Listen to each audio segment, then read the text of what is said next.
माता रानी की पूजा कैसे करें, व्रत कैसे करें, आइए जानते हैं सभी नियमों को विस्तार पूर्वक। इस वीडियो में अंत तक बने रहें। नमस्कार मित्रों, आपका स्वागत है हमारे चैनल धर्मगंगे में। शक्ति की उपासना के 9 दिन। देवी दुर्गा से शक्ति और सिद्धि की कामना रखने वाले तरह तरह के कठिन व्रत करते हैं। शक्ति की सिद्धि तभी श्रेष्ठ है जब वो आपके पास हमेशा रहे, समय पड़ने पर साथ दे और जिससे आपको यश मिले। शक्ति रावण के पास भी थी, शक्ति से संपन्न कंस भी था, लेकिन ये जीवन के उस पल में उससे हाथ धो बैठे जिस वक्त इन्हें उसकी सबसे ज्यादा आवश्यकता थी, क्योंकि ये अधर्म के पक्ष में थे। शक्ति कोई संपत्ति नहीं है, बल्कि जिम्मेदारी है। जब आपको प्रकृति से कोई ताकत मिलती है तो वो अकेले आपके लिए नहीं होती, उसमें परमात्मा का कोई संकेत होता है जो कहता है आपको किनके लिए शक्ति मिली, किन लोगों की सेवा और सहायता के लिए चुना गया है।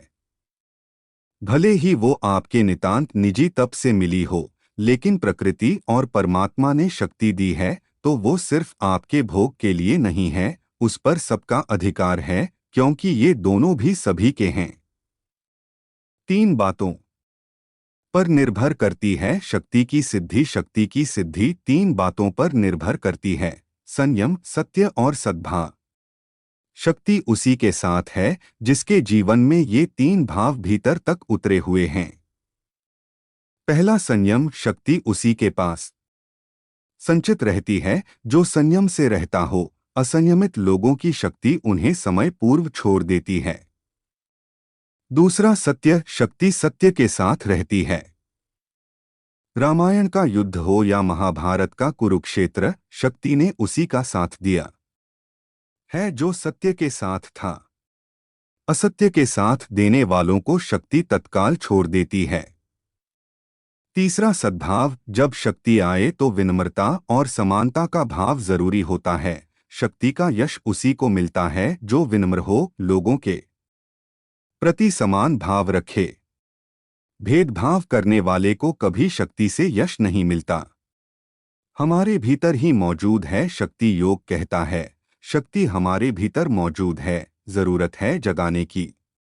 इन 9 दिनों में शक्ति को जगाया जा सकता है। अगर हम इन 9 दिनों में अपने भीतर स्थित परमात्मा के अंश को रत्ती भर भी पहचान पाएं तो समझिए नवरात्र सफल हैं।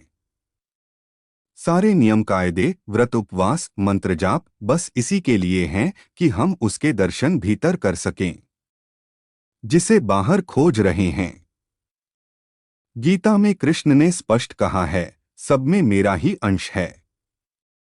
फिर खोज बाहर क्यों? कोशिश करें कि इस नवरात्र मंदिरों के साथ थोड़ी यात्रा भीतर की भी हो।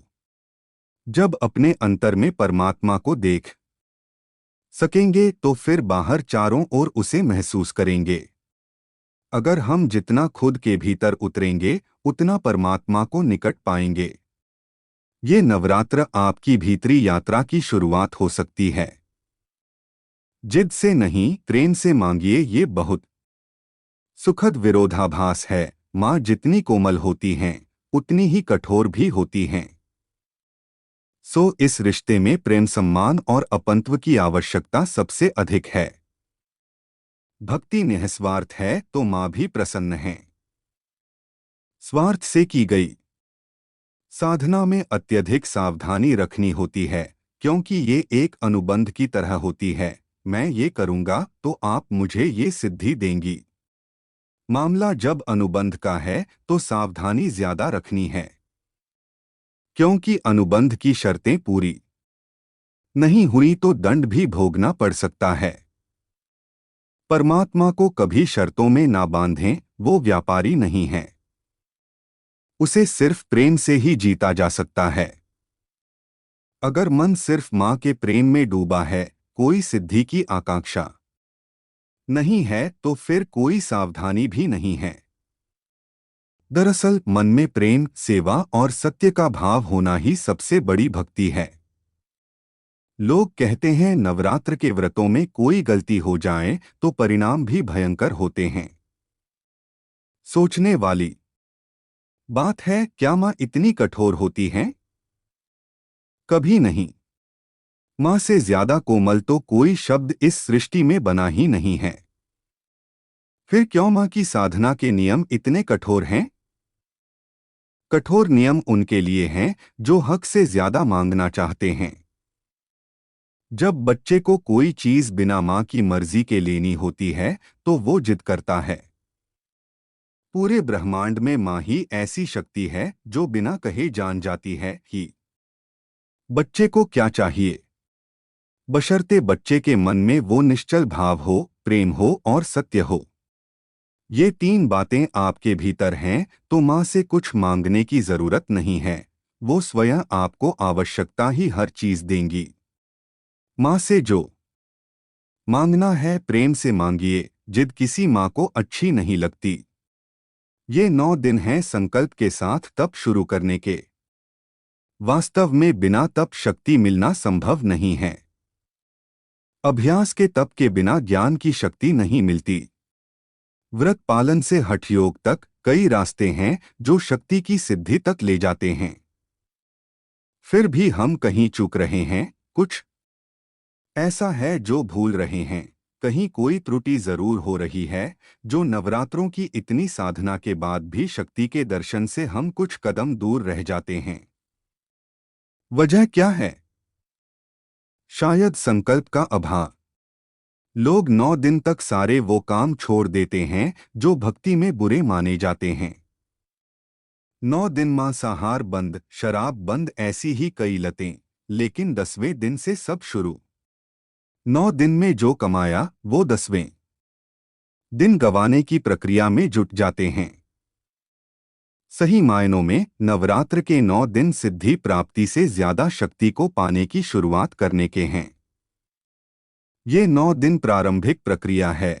संपूर्ण सिद्धि 9 दिन में नहीं मिल सकती। संकल्प लेना होगा। जो दुर्व्यसन इस नवरात्र में छोड़ेंगे वो फिर कभी शुरू नहीं होंगे। ये 9 दिन तप को शुरू करने के हैं, मंत्र सिद्धि के हैं।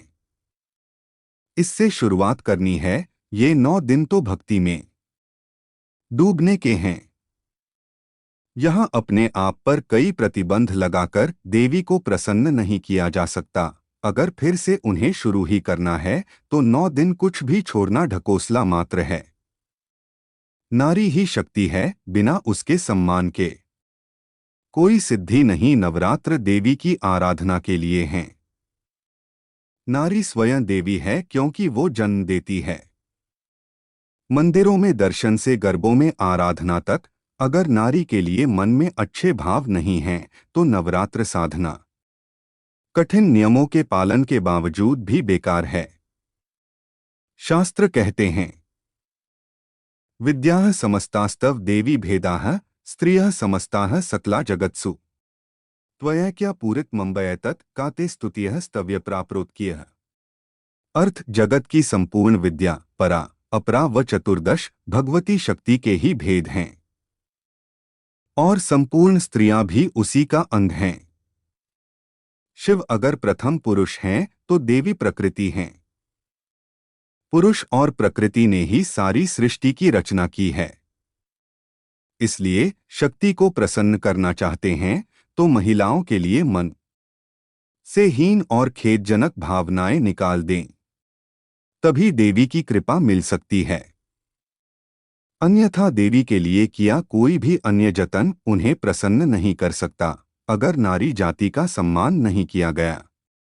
जानकारी अच्छी लगी हो तो वीडियो को लाइक करें, चैनल को सब्सक्राइब जरूर करें। वीडियो अंत तक देखने के लिए धन्यवाद।